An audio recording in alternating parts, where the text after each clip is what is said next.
ഇടതുപക്ഷ വിരുദ്ധത എന്ന് പറയുന്നത്. അവിടെയാണ് ഇടതുപക്ഷ വിരുദ്ധതയുടെ ആ പിന്നിൽ പ്രവർത്തിക്കുന്ന ആളുകളായിട്ട് അദ്ദേഹം 7 പേരെ കണ്ടെത്തുന്നത്. ആരൊക്കെയാണ് 7 പേര്? കോൺഗ്രസ്, ലീഗ്, BJP അഥവാ BMS, പിന്നെയുള്ളത് SDPI, SUCI, ജമാഅത്ത്. 6 പേരെ ആയിട്ടുള്ളൂ. പിന്നെ ആ സംഘത്തിലേക്ക് ഒരു നിറം കൂടി കൂട്ടിച്ചേർത്തിട്ടുണ്ട്. അതെന്താ?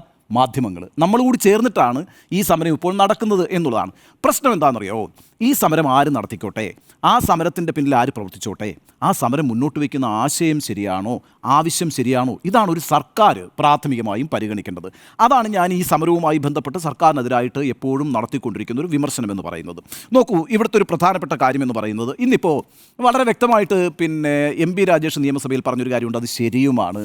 ആശാ വർക്കർമാരുമായി ബന്ധപ്പെട്ട് കേരളത്തിൽ ഇടതുപക്ഷ സർക്കാർ ചെയ്തിട്ടുള്ള കാര്യങ്ങൾ വളരെ പ്രധാനം തന്നെയാണ്. അദ്ദേഹം ചൂണ്ടിക്കാണിക്കുന്ന ഒരു പ്രധാനപ്പെട്ട ഡാറ്റ എന്ന് പറയുന്നത് 2015-16, അതായത് ഇടതുപക്ഷ 1ാം പിണറായി സർക്കാർ അധികാരത്തിൽ വരുന്നതിന് മുമ്പ് 1000 രൂപയായിരുന്നു ആശാ വർക്കർമാരുടെ ഓണറേറിയം എന്ന് പറയുന്നത് UDFൻ്റെ അവസാന വർഷകാലത്ത്.